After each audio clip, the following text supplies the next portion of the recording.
So today we are going to start with a very new chapter of class 10, periodic classification. ठीक है, काफी important chapter है। इसमें हम लोग क्या क्या पढ़ने वाले हैं, सबसे पहले हम फटाफट से इसके कंटेंट्स देख लेते हैं, फिर हम लोग बात करेंगे। हम इसमें सबसे पहले अर्ली मॉडल्स पढ़ेंगे।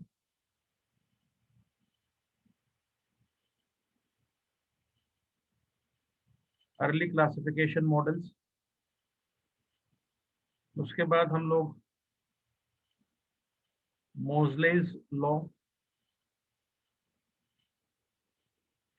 which is a rise to modern periodic table.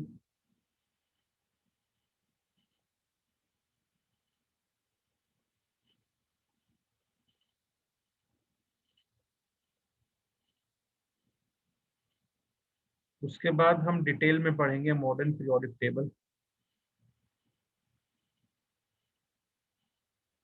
ठीक है, after that we will see periodic properties.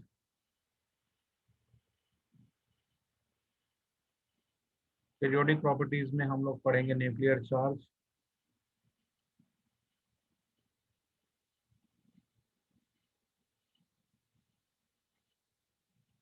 Z effective, after that atomic size,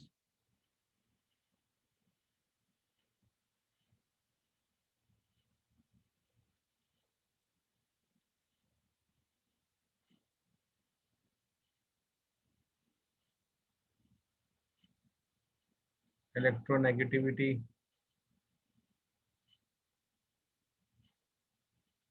ionization energy, electron affinity। ठीक है, this is all what we have to study in this chapter.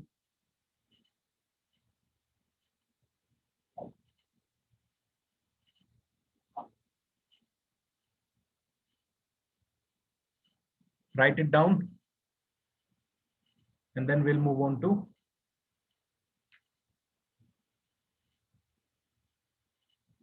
the basic introduction of this chapter and then early models.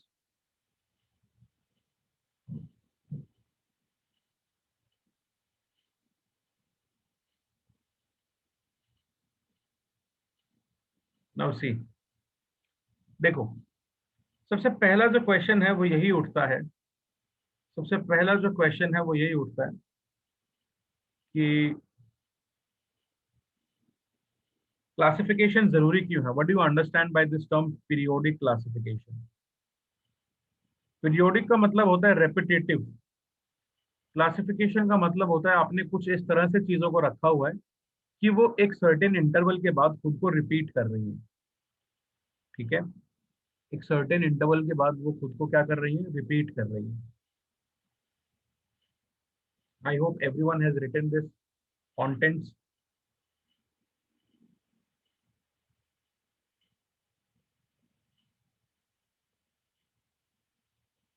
Let's talk about why do we need to classify. हमको classification करना ही क्यों है, हम बिना classification के काम चला सर सकते हैं। पीछे वाला पे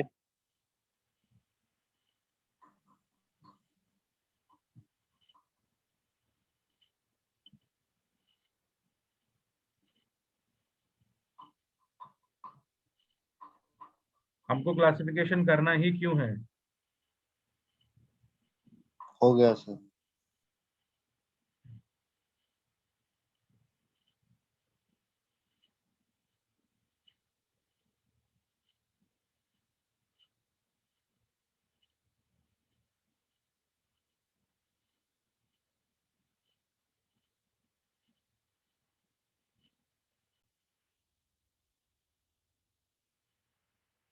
तो देखिए, अगला सवाल ये उठता है कि हमको क्लासिफिकेशन करना ही क्यों है।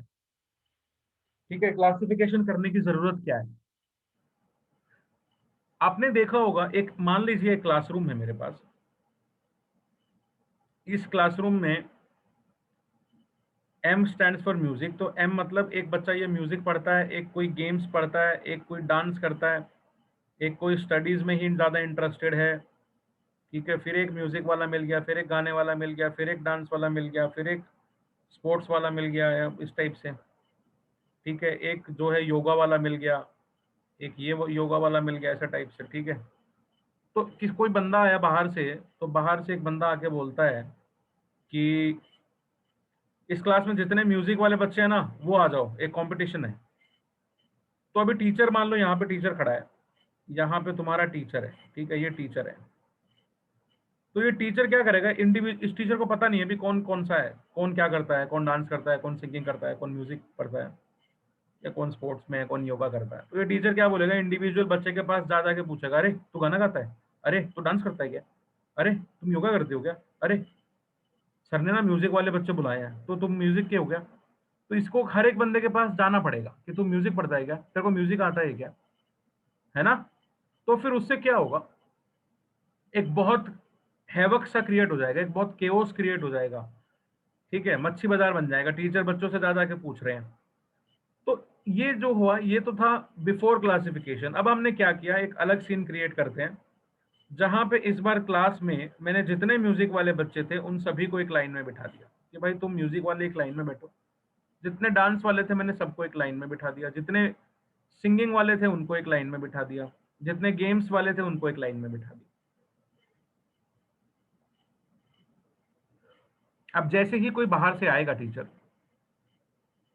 वो बोलेगा कि सारे डांस वाले आ जाओ, तो इस बार अंदर टीचर को क्या क्या जरूरत नहीं पड़ेगी, इंडिविजुअली किसी से पूछना नहीं पड़ेगा।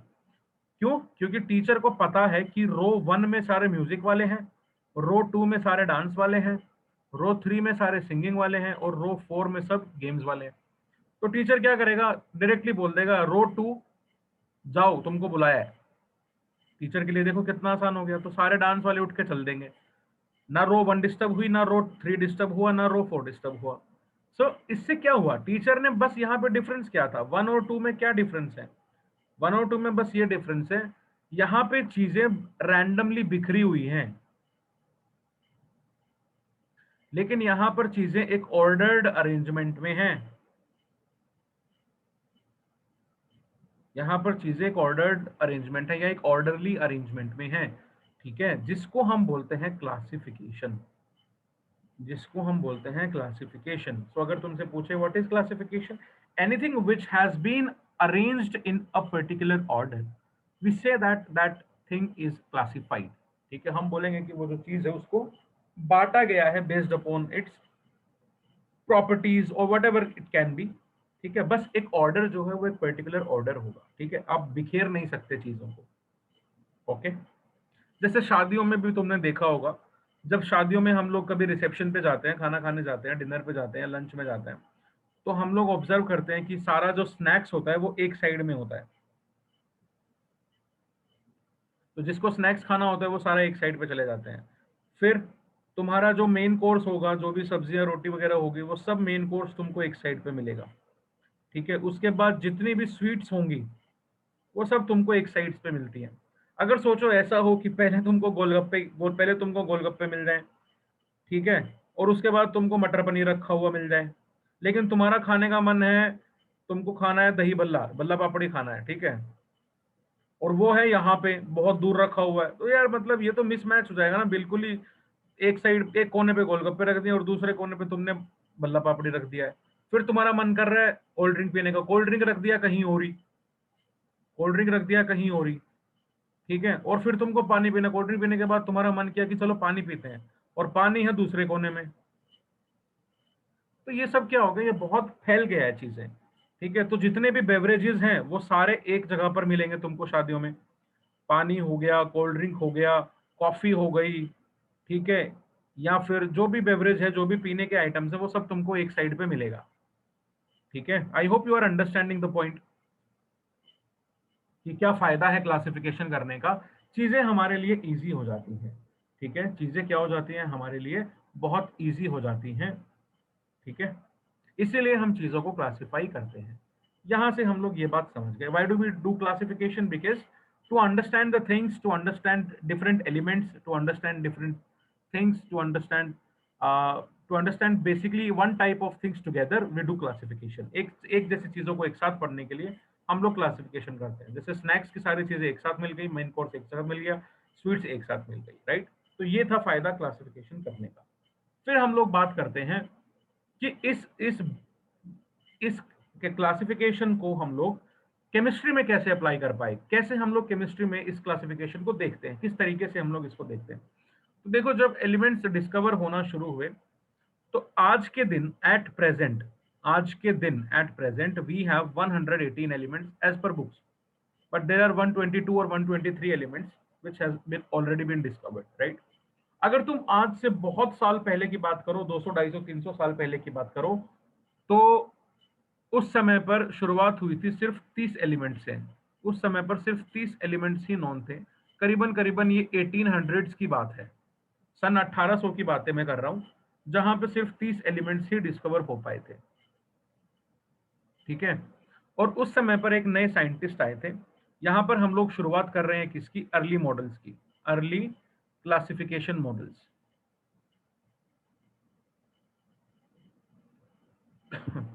यहां पर हम लोग बात कर रहे हैं अर्ली क्लासिफिकेशन मॉडल। ये तो एट प्रेजेंट की बात हो गई, इसकी बात नहीं है।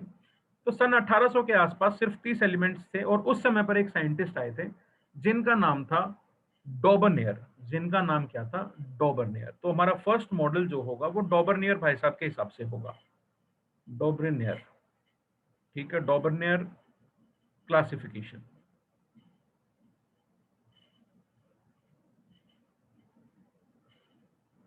डॉबरनेयर क्लासिफिकेशन के हिसाब से ये भाई साहब क्या बोलते हैं? ये भाई साहब ये कहते हैं कि देखो, इन्होंने हमको एक कॉन्सेप्ट दिया, concept of tried.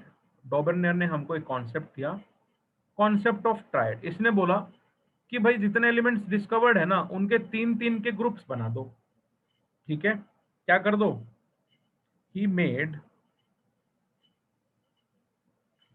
Groups of 3 elements having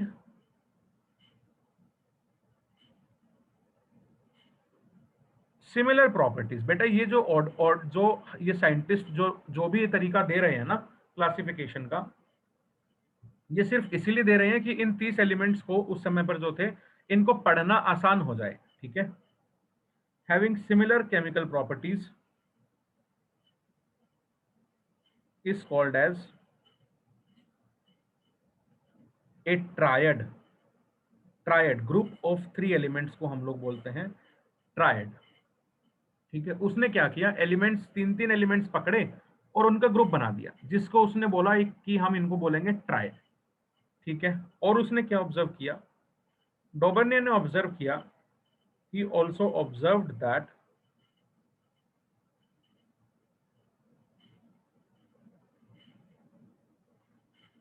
the atomic weight of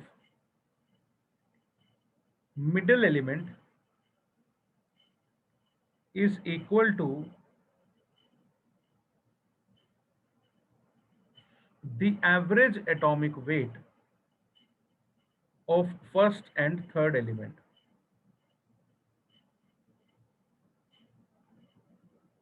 first and third element, जैसे क्या मतलब हुआ इस बात का? मान लीजिए हमारे पास 3 एलिमेंट्स हैं a b c. When we group all these 3 elements together, हम लोग इसको एक नाम दे देंगे ट्राइड का। हम लोग इसको क्या नाम दे देंगे?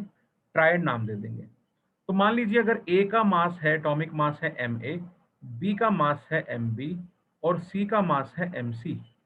तो डॉबरनियर ने क्या ऑब्जर्व किया कि जो बीच वाला एलिमेंट है बी, उसका जो एटॉमिक मास है वो नियरली इक्वल आ रहा था। वो नियरली क्या था? एम बी इक्वल था M A plus M C का मास का मीन के बराबर। So M A plus M C by 2। This is the observation of Dobereiner. जैसे फॉर एन एग्जाम्पल, हम लोग अगर बात करें, हमारे पास 3 एलिमेंट का ट्राइड है, लिथियम, सोडियम, पोटेशियम। लिथियम का मास हमको पता है कितना होता है? 7 होता है। सोडियम का होता है 23, पोटेशियम का होता है 39। So if you will observe, अगर इसके मास को देखें तो 7 प्लस 39 डिवाइड बाई 2 कितना आ रहा है? 46 by 2 which is 23। so you can see that middle element जो हमारा सोडियम है उसका मास भी 23 है, और ये एवरेज निकाल के भी हमको मिडल एलिमेंट का मास ऑलमोस्ट इक्वल मिल गया है उसके। ठीक है, तो हमको और कौन से ट्रायड मिले थे, और कौन से डोबरनियर भाई साहब ने हमको ट्रायड दिया? Sulphur, selenium, tellurium, chlorine, bromine, iodine, calcium, strontium, barium, ये ट्राइड्स भी हमको दिया था उसमें। ठीक है,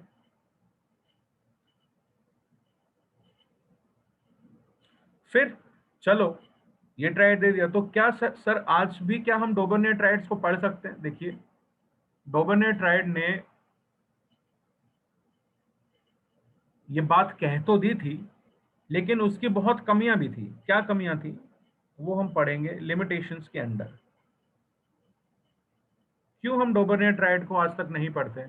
क्योंकि हर एक मॉडल की कुछ ना कुछ साइंटिस्ट के पास जब तक जितनी नॉलेज थी उन्होंने पूरी लगा दी, लेकिन फिर धीरे धीरे ऐसा तो नहीं है कि डिस्कवरी बंद हो जाएंगी।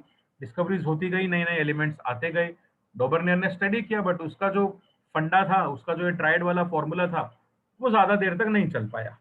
ठीक है, चला लेकिन ज्यादा दिनों तक नहीं चल पाया।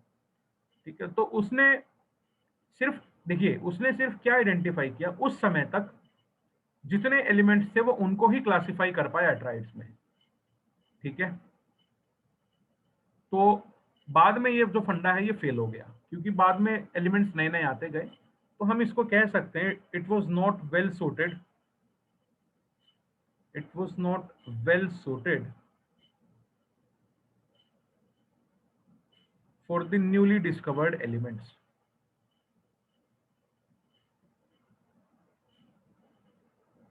ठीक है, it was not well suited for the newly discovered elements.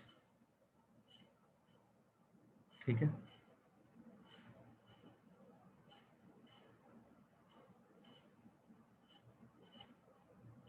I hope this is clear to everyone. तो चलिए इसके ऊपर बेस्ड कुछ क्वेश्चंस देख लेते हैं। क्वेश्चन नंबर 1 देख लेते हैं क्या कहता है। The law of triad is applicable to, your options are carbon, nitrogen, oxygen, hydrogen, oxygen, nitrogen, sodium, potassium, rubidium, या फिर D chlorine, bromine, iodine.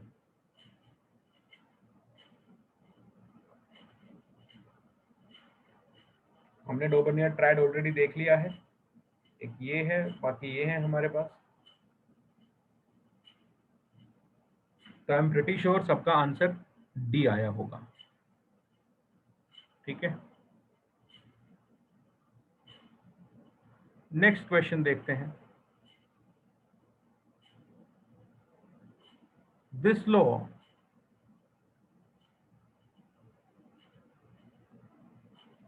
is not applicable to chlorine, bromine, iodine, sodium, potassium, rubidium, sulphur, selenium, tellurium, calcium, strontium, barium. किस पे ये लागू नहीं है? Again you know that first one पे तो लागू है, सेकंड वन पे देखते हैं, सेकंड वन पे तो है नहीं लागू, थर्ड पे भी लागू है, फोर्थ पे भी लागू है। So option b will be the right answer. इधर हमारा आंसर था डी। ठीक है, now one more question based upon this, then we'll move ahead. Question number 3 बोलता है XYZ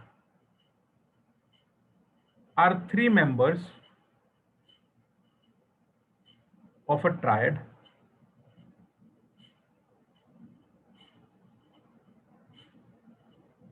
the atomic mass of X is 7 AMU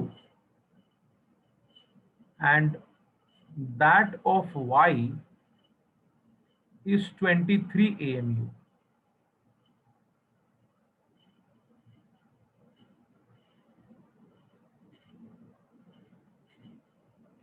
What is the atomic mass of Z? बताइए जरा। Take your time and solve this question.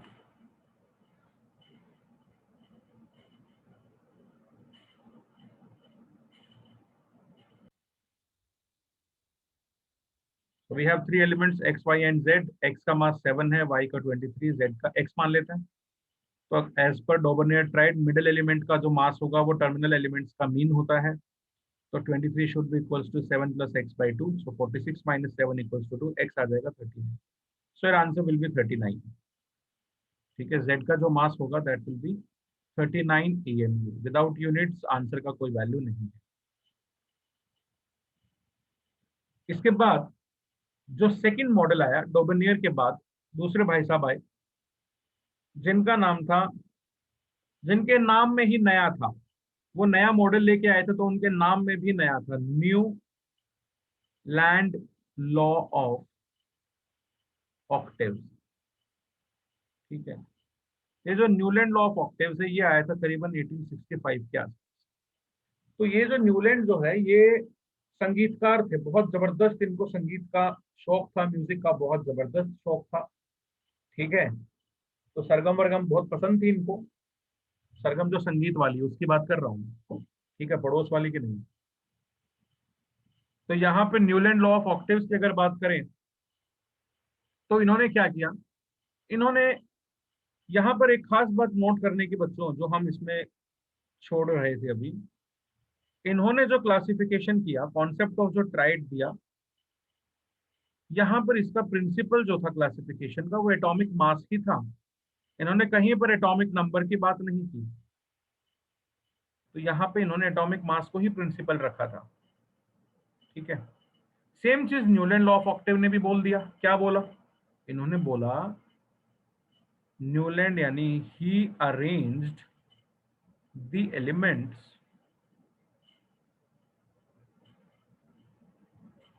in the increasing order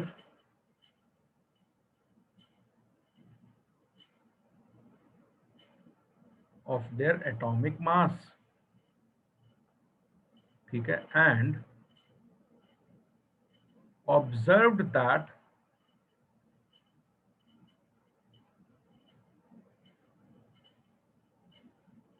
properties of every eighth element was similar to the first one. ठीक है, जैसे किसमें होता है, musical notations में होता है. Just like in musical notations. Musical notations क्या होती है, सा रे गा मा पा धा नी सा. सा रे विधि से अच्छी ये चीज कोई नहीं जान सकता.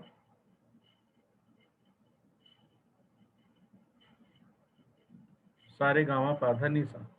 ठीक है, तुम देख सकते हो. लेट्स पोजीशन दीज स्वर्स 1 2 3 4 5 6 7 8.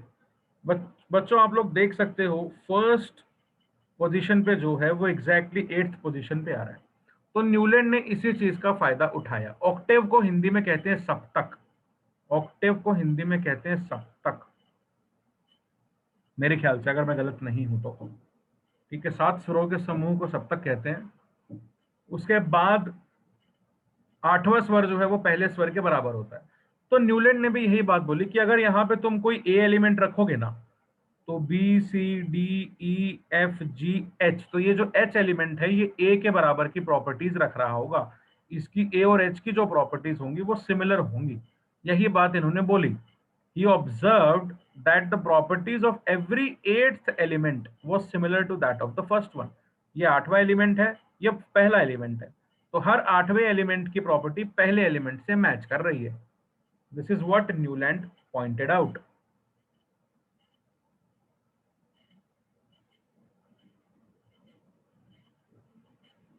ओके,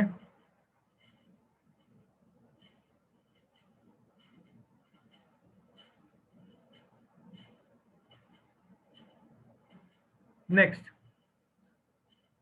उस समय पर दूसरी बात क्या न्यूलैंड ने बोला, क्या उस समय पर एट दैट टाइम जब न्यूलैंड लॉ आया तो inert gases were not known.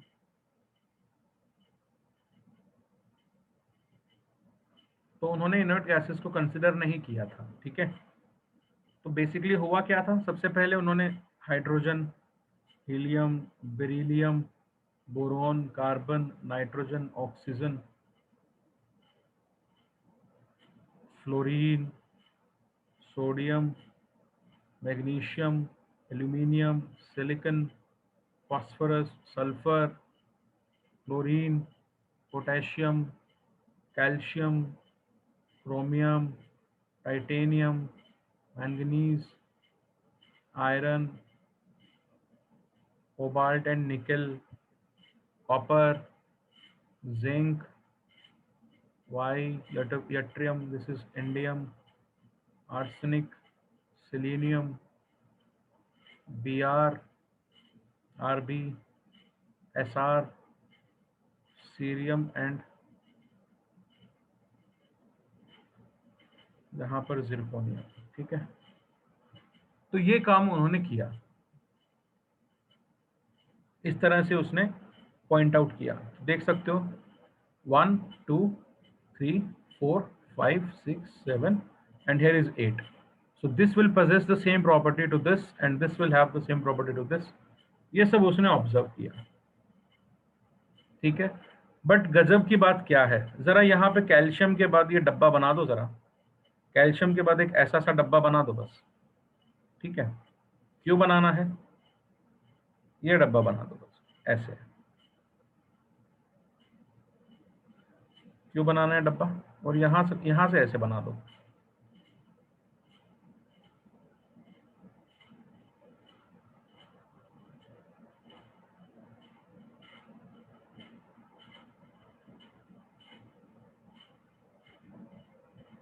ठीक है, सबसे अब बात करते हैं इसके लिमिटेशंस की, अब बात करते हैं हम लोग इसकी लिमिटेशंस की। ठीक है, इसने बता दिया प्रॉपर्टी मैच करेंगी, ये सब होगा, और इसने भी जो मेजरली जो अरेंजमेंट दिया, उसका प्रिंसिपल क्या था, क्या बेसिस था, एटॉमिक मास था। तुम देख रहे हो जैसे जैसे एलिमेंट्स तुम आगे लिखते जा रहे हो वैसे वैसे इनका एटॉमिक मास बढ़ता जा रहा है। ठीक है, तो इनका जो मेजर प्रिंसिपल था क्लासिफिकेशन का, दैट वाज एटॉमिक मास। ठीक है, इनके नाम में भी एटॉमिक मास आया है, आपने increasing order of atomic mass में अरेंज किया है।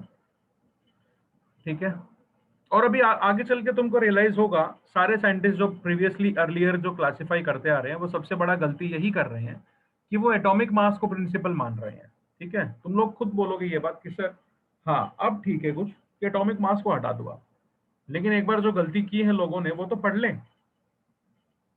ठीक है, पहले अभी हम क्या पढ़ रहे हैं, अभी कैसे हम लोग मेन आज जो हम पीरियोडिक टेबल पढ़ते हैं, हम कैसे उस पीरियोडिक टेबल पर अराइव हुए। ठीक है, वो जर्नी हम लोग देख रहे हैं, वो जर्नी कैसे कैसे किन किन मुश्किलों से होके हुए हम लोग निकले थे। ठीक है, तो पहला लिमिटेशन तो यही है, this is only valid up to calcium, this is only valid up to calcium. ठीक है, after that every eighth element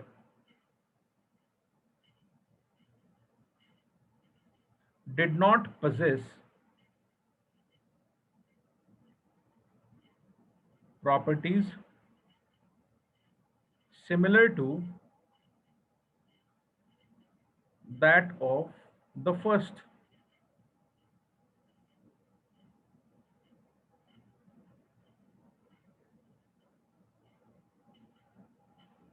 पहली, कैल्शियम के बाद एप्लीकेबिलिटी खत्म हो जाती है। दूसरा drawback, it was assumed by Newland ने अज्यूम किया था कि 56 एलिमेंट्स ही जो हैं वो नेचर में एग्जिस्ट करते हैं, that only 56 elements existed in nature and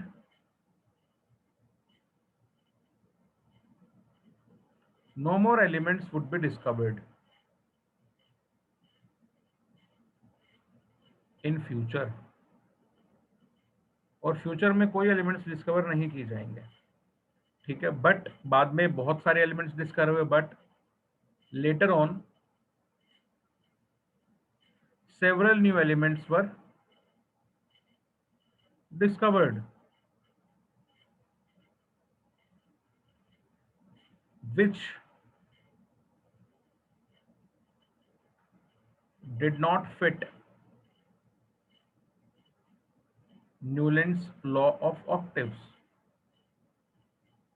जिसमें Newland law of octaves fit नहीं हुआ। ठीक है। और एक और चीज, एक और तुमको सबसे बड़ी गलती दिख ही गई होगी बच्चों, ये देखो दो एलिमेंट्स को एक साथ घुसा दिया, ठीक है, जबरदस्ती। ठीक है, तो यहां पे लिखेंगे in order to fit elements into his table he adjusted two elements in the same slot, ठीक है, but also put unlike elements, जो अलग एलिमेंट्स थे उनको भी एक दूसरे के नीचे रख दिया, but also put unlike elements in the same knot, ठीक है, जैसे कोबाल्ट एंड निकल, इनको सेम स्लॉट में रखा,